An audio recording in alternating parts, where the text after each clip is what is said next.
Wahadzabe walindwe. Leo Chaba yule anajulikana dunia nzima. Dudukwe anajulikana dunia. Wahadzabe wakikosa chakula wanahama, lakini pia wakifika usalama wao ukawa mashakani pia wanahama. Leo dunia nzima inamtafuta Chaba, wanakuja kumuona Chaba. Kwa hiyo Chaba, kwa usalama wa maisha yao, waweze kupata mahitaji ya muhimu, lazima walindwe. Kama kuna sheria zinapuuzwa za misitu, za watu kukata misitu ovyo, za watu kuingiliana nao, mnazisimamia nyie? Kwani wanakaa eneo la Tanapa? Wanakaa eneo la Ngorongoro? Wanakaa eneo la TFS? Hapana. Kwa hiyo kuna eneo lao.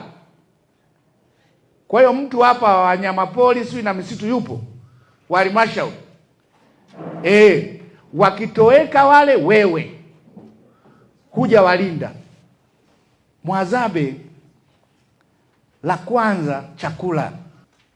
Babuni Sasa unawapata wapi? Juzi nimeona mpaka wanakula nyoka. Maana yake digidigi hamna, wanyama wale wa kuinda wa kawaida hamna, wanaanza kuokoteza vitu vidogo vidogo. Haya, nyuki wale wanakula asali. Asali, vichuguu viko wapi?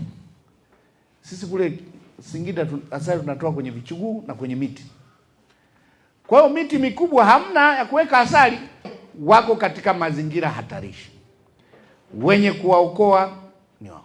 Lakini pia ndo jamii iliyobaki kwa uasili wake. Yaani wanaokuja kuona ni kuwaona wale watu wenye yaani wanaishi katika uasilia wao. Kwa hiyo nyie Karatu mna maeneo, akina Chaba wapo, Mkalama wapo.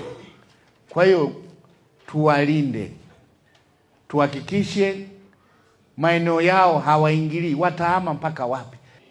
Sasa hivi watu huko wanapanga, wazungu, kwamba nikienda katika ratiba nitaenda Tarangire.